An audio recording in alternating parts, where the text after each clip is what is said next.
TU 18వ అఖిల భారత మహాసభలు విశాఖపట్నంలో డిసెంబర్ 31 నుంచి జనవరి 4వ తేదీ వరకు జరుగుతాయి.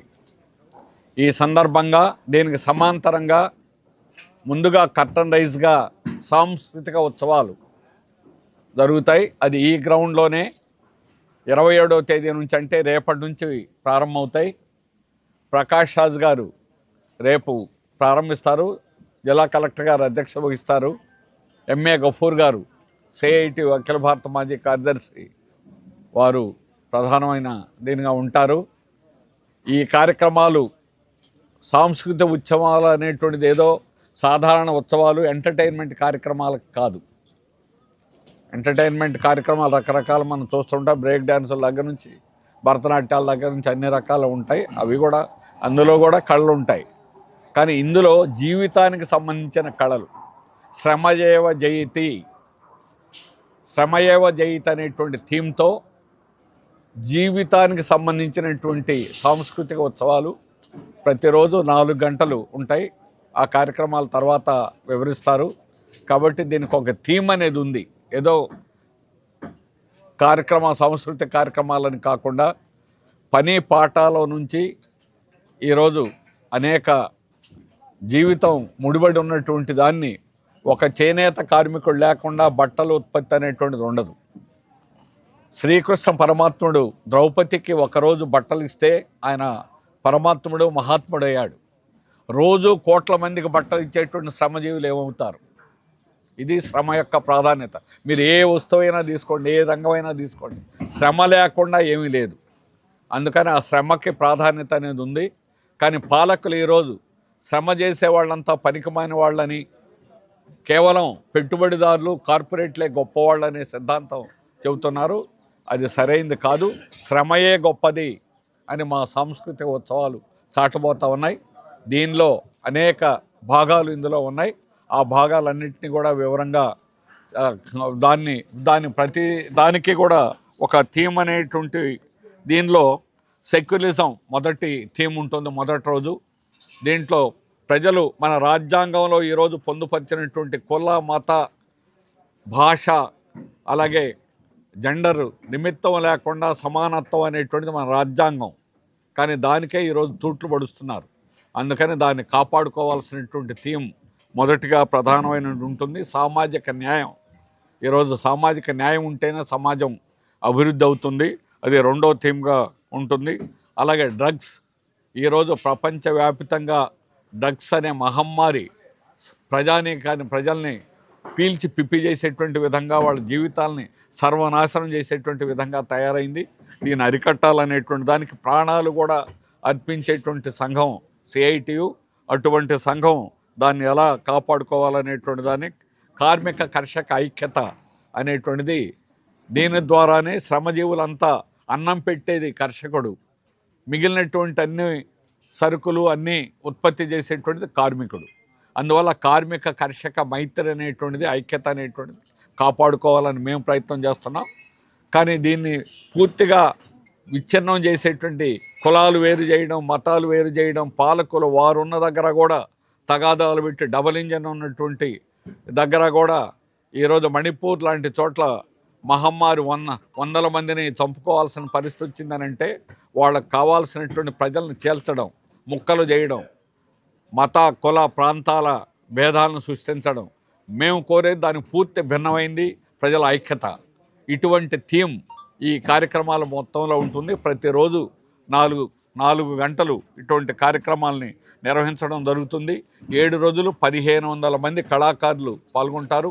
ఇతర రాష్ట్రాలకు సంబంధించి గుజరాత్ నుంచి కూడా కళాకారులు ఇక్కడికి రావడం జరుగుతుంది. అలాగే పక్కన ఉన్నటువంటి రాష్ట్రాల నుంచి ఇతర భాషలో ఉన్నటువంటి కళాకారులు కూడా ఇక్కడికి వస్తారు. ఆ విధంగా అన్ని కళారూపాలు కూడా ప్రజానీకాన్ని బాగా ఆకర్షించేటువంటి ప్రోగ్రాం. రాష్ట్రాల్లో ఎంతో అనుభవం పొందినటువంటి కళాకారులు ఈ కార్యక్రమాలని ప్రధానంగా ప్రజానాట్య మండలి అనిల్ వాళ్ళ సంఘం ఆధ్వర్యంలో ఈ కార్యక్రమాలన్నింటినీ సమకూర్చుకొని చేయడం జరుగుతుంది.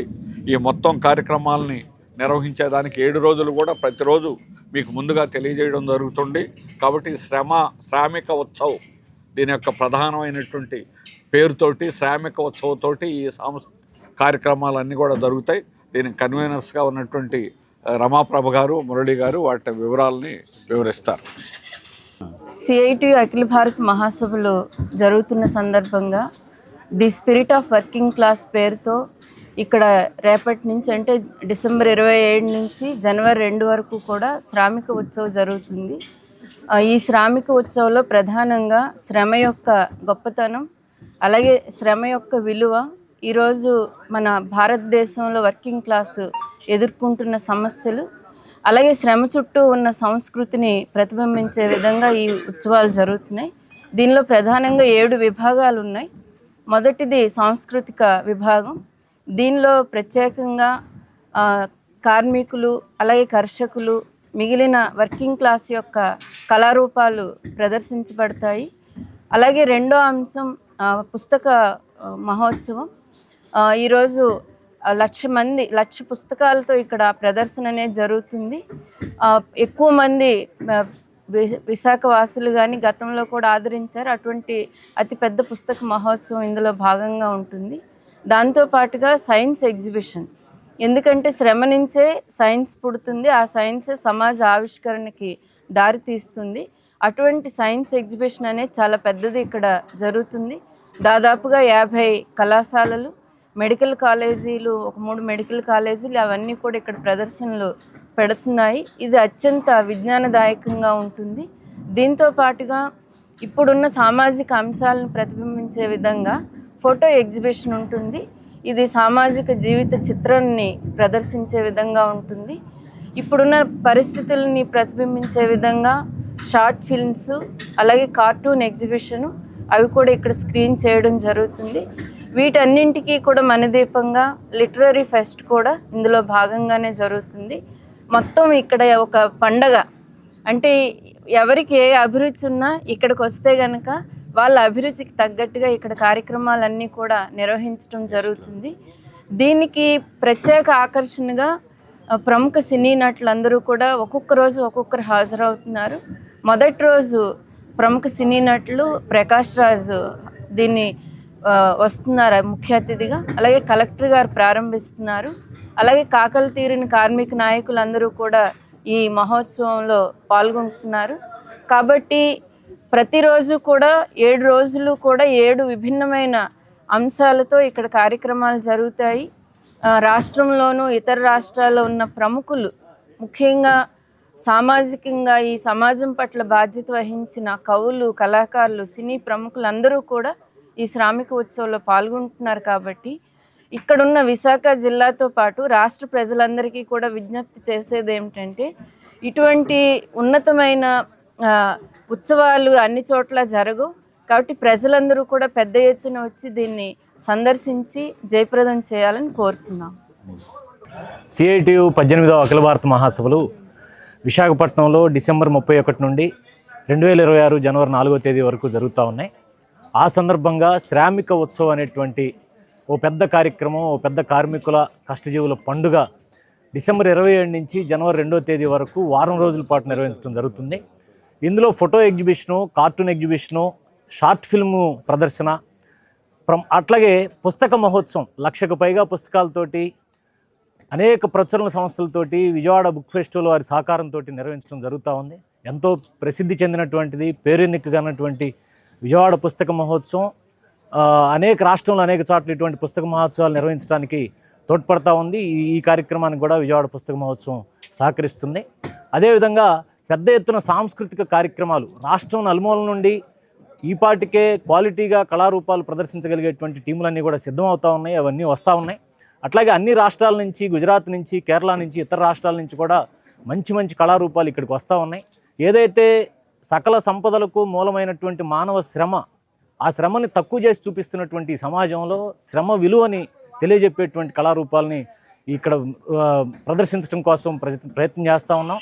వారం రోజుల పాటు మిమ్మల్ని అందరినీ ఆహ్లాదపరుస్తుంది, ప్రజలందరినీ కూడా చైతన్యపరుస్తుంది, ప్రజల్ని ఉత్సాహం నింపుతుంది. ఆ రకంగా ఉండేటువంటి కార్యక్రమాలన్నింటినీ కూడా ఇక్కడికి వచ్చి తిలకించాలని ప్రజలు వారం రోజుల పాటు విశాఖ ప్రజలతో పాటు ఈ చుట్టుపక్కల ఉన్నటువంటి ఉత్తరాంధ్ర జిల్లాల ప్రజానీకం కూడా రోజు వచ్చి తిలకించాలని ఈ రకంగా వచ్చి తిలకించి జయప్రదం చేయాలని, ఒక కొత్త వాతావరణంలోకి వెళ్ళాలని, రోజువారీ ఉండేటువంటి మానసిక ఒత్తిడి నుంచి కొంచెం దూరంగా రావడం కోసం ఇది ఉపయోగపడుతుందని చెప్పి తెలియజేస్తా ఉన్నాను. మిత్రులారా, అందరికీ నమస్కారం. నవంబర్ నెలలో విశాఖపట్నంలో పారిశ్రామికవేత్తల హడావుడి జరిగింది. ఆ పారిశ్రామికవేత్తలు 13 లక్షల కోట్ల రూపాయల పెట్టుబడులు ఈ ఆంధ్ర రాష్ట్రంలో వస్తున్నాయి, 16 లక్షల ఉద్యోగాలు వస్తున్నాయని చెప్పి చాలా పెద్ద ఎత్తున ప్రచారం జరిగింది. మీ అందరూ కూడా తెలుసు, మీరంతా కూడా ప్రత్యక్షంగా విశాఖపట్నంలో ఉండేవాళ్ళు కాబట్టి. ఇప్పుడు కార్మికుల పండుగ జరగబోతూ ఉంది. ఇది పండుగ అనడం కంటే కూడా ఇంత మునుపు మాట్లాడిన పెద్దలు చెప్పారు, శ్రామిక ఉత్సవం అనే పేరు పెట్టడంలోనే శ్రమ యొక్క ప్రాధాన్యత అర్థం కావడం కోసమే శ్రామిక ఉత్సవం అని చెప్పి మేము పెట్టాం. 13 లక్షల కోట్లు కాదు, ఇంకెన్ని లక్షల కోట్లు పెట్టుబడులు వచ్చినా శ్రామికుడు అనేవాడు లేకపోతే ఏమీ ప్రయోజనం ఉండదనే విషయం చాలామంది పాలకులకు అర్థం కావడం లేదు. నిన్నటిదాకా ఈ గ్రౌండ్ అంతా కూడా పిచ్చి మొక్కలతో లేదంటే రకరకాల గుంతలతో నిండిపోయింది. రేపు ఉదయానికి ఎట్ట తయారవుతుందో చూడండి. ఇక్కడ ఉన్నటువంటి పెద్ద పెద్ద హోర్డింగ్లు లేదంటే పెద్ద పెద్ద గుడారాలు వీటన్నిటి కారణంగా అందం వచ్చిందా? దాని వెనక ఉన్నటువంటి శ్రమ కారణం. అంటే శ్రమ లేనిదే ఏ అందము, శ్రమైక జీవన సౌందర్యం అని ఎందుకు చెప్పుకున్నామనంటే, శ్రమ లేని అందం ప్రపంచంలో ఎక్కడా కనపడదు అని చెప్పడం కోసం పెట్టుకున్నటువంటిది.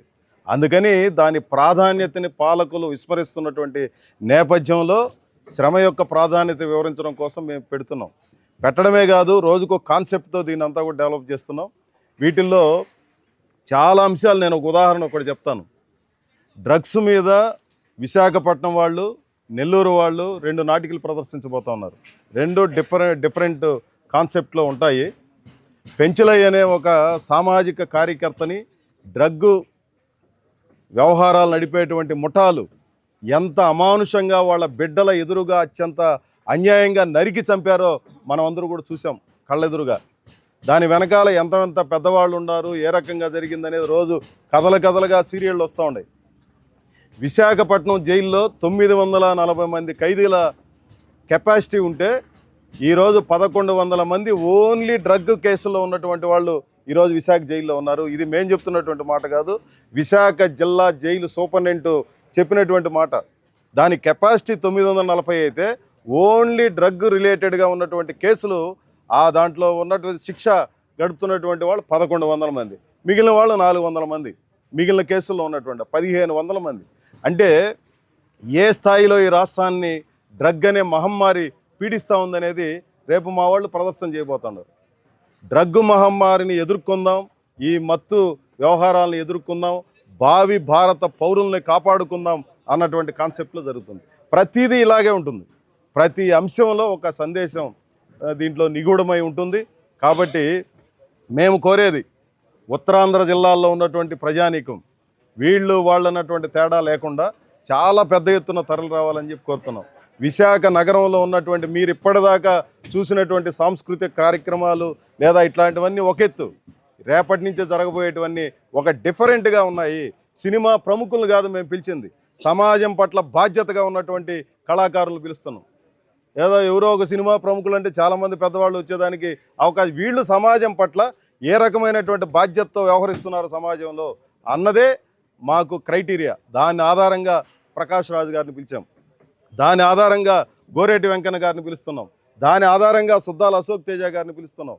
రోహిణి గారు, ఆమె ఒక పెద్ద నటిగా మనకందరూ కూడా తెలుసు, కానీ తమిళనాడు రాష్ట్రంలో ఉన్నటువంటి అభ్యుదయ కళాకారులకి, రచయితలకి ఆమె గౌరవాధ్యక్షురాలు, అభ్యుదయానికి ఒక కేంద్రంగా ఉన్నారు.